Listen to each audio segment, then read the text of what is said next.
পাই নাই বলে অভিযোগ করার মতো মানুষ আমি না। শোন মামা, এই অল্প জীবনে অনেক কিছু হারাইছি।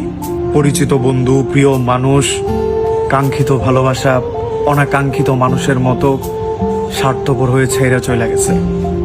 এগুলোর কোনোটাই মনে রাখি নাই, কষ্ট পায় নাই, চোখে চোখ রাইখা বলতে পারি নাই যে তুমি আমার জীবনের কয়েকটা বছর নষ্ট করে দেওয়ার অধিকার রাখো না।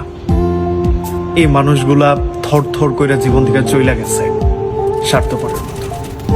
এমন বহু বন্ধু ছিল বাল্যকালের, যা করে বলা যায় তো দুইটা কথা, কিন্তু বলি নাই।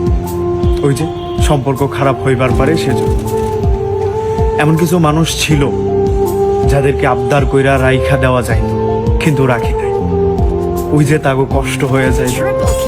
যারাই ছাইরা গেছে জীবনের টুকটাক সম্পর্কে কিংবা বন্ধু হইয়া, তারা কেউই স্বার্থের বাইরে গিয়ে আমারে ভালোবাসবার পারে নাই। তাদের কারোই ক্যান্সারে মনে হয় নাই আমার সাথে থাইকা গেলে তার লাভ হইব, তার দুইটা টেহার উপকার হইব, একটা জিনিস উদ্ধার। যার যেটুকু লবলেন লাহান প্রয়োজন ছিল ওইটুকুই ব্যবহার করছে। ওইভাবেই কয়েকটা দিন আমার লগে ছিল, সম্পর্কও খারাপ করে নাই, মুখ বন্ধ কইরা প্রতিবাদ ছাড়াই চইলা গেছে। হ্যাগো কারো প্রতি আমার অভিযোগ নাই। তাগো কাউরে কাউরে আমি রাত 10টা 11টা নাই 12টা নাই 1টা নাই প্রয়োজনের তাগিদে ধুইরা গেছি উপকারের লাগি, এটার জন্য অভিযোগ নাই। এমন বহু মানুষ ছিল জাগরে নিজের টাকা খরচ কইরা এটা ওইটা কইরা দিছি।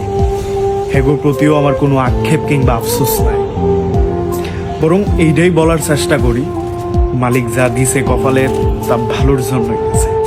যা জীবন থেকে কাইরা নিছে এগুলো হয়তো আমার প্রয়োজন ছিল না, এই জন্যই কাইরা নিছে।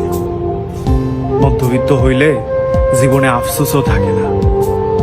মানুষ সুখ করতেছে, দুই চোখ বইরা দেখতাছি, এর চেয়ে বেশি শান্তি অন্য কিছুতেই লাগে না।